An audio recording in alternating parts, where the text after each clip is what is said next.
दोस्तों 13 जनवरी 2012 की शाम 7:15 इटली का सबसे बड़ा और सबसे शानदार क्रूज शिप कोस्टा कॉन्कॉर्डिया 7 दिन की यूरोप यात्रा पर रवाना हुआ। यह जहाज इतना विशाल था कि टाइटैनिक से भी बड़ा और लगभग 2000 यात्रियों को ज्यादा ले जा सकता था। कुल मिलाकर इस पर 4252 लोग सवार थे। जहाज पर मनोरंजन की हर सुविधा थी। 4 स्विमिंग पूल, 5 रेस्टोरेंट, 13 बार, कैसीनो, जिम, सोना, तुर्किश बाथ, यहां तक कि F1 रेसिंग सिम्युलेटर भी लगाया गया था। पहला ठिकाना था इटली का सेवोना शहर। लेकिन सफर शुरू होने के सिर्फ 2.5 घंटे बाद रात 9:45 बजे अचानक जहाज हिलने लगा, लाइट चली गई और लोग घबराने लगे।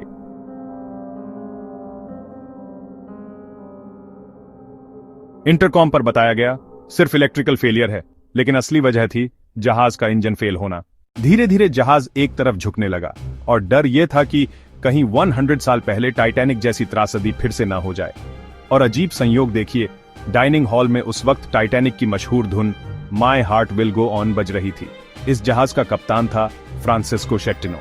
उसने जहाज को सामान्य रूट से हटाकर जिग्लियो आइलैंड के पास ले जाने का फैसला किया। क्यों? क्योंकि वो चाहता था कि रात के अंधेरे में चमचमाता जहाज टापू के लोगों को दिखे। पर यह दिखावा भारी पड़ गया।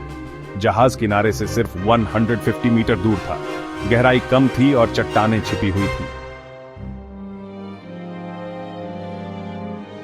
तेज रफ्तार में जहाज चट्टानों से टकरा गया।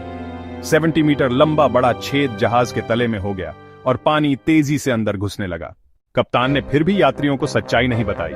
लगातार कहा, सब ठीक है, सिर्फ बिजली गुल हुई है। लेकिन जब जहाज और ज्यादा झुकने लगा, लोगों को समझ आ गया कि यह कोई मामूली गड़बड़ी नहीं है।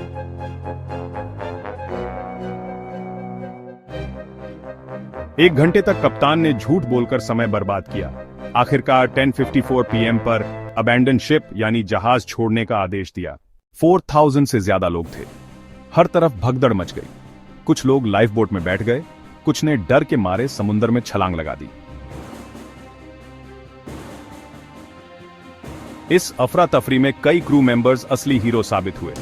भारत की करनाथा रमेशना, जो सुरक्षा स्टाफ में अकेली महिला थीं, उन्होंने व्हीलचेयर पर बैठे यात्रियों को कंधे पर उठाकर सुरक्षित नाव तक पहुंचाया। वहीं भारतीय वेटर रसेल रेबेलो आखिरी पल तक यात्रियों को लाइफ बोट में बैठाते रहे। कहते हैं उन्होंने अपना लाइफ जैकेट एक यात्री को दे दिया, लेकिन खुद बाहर न निकल सके और डूब गए।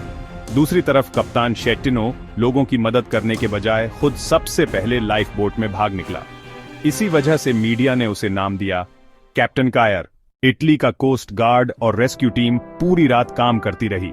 कई स्थानीय लोग भी अपने घर खोलकर यात्रियों को आश्रय देने लगे। सैकड़ों लोग ठंडे पानी में डूबने से हाइपोथर्मिया का शिकार हुए।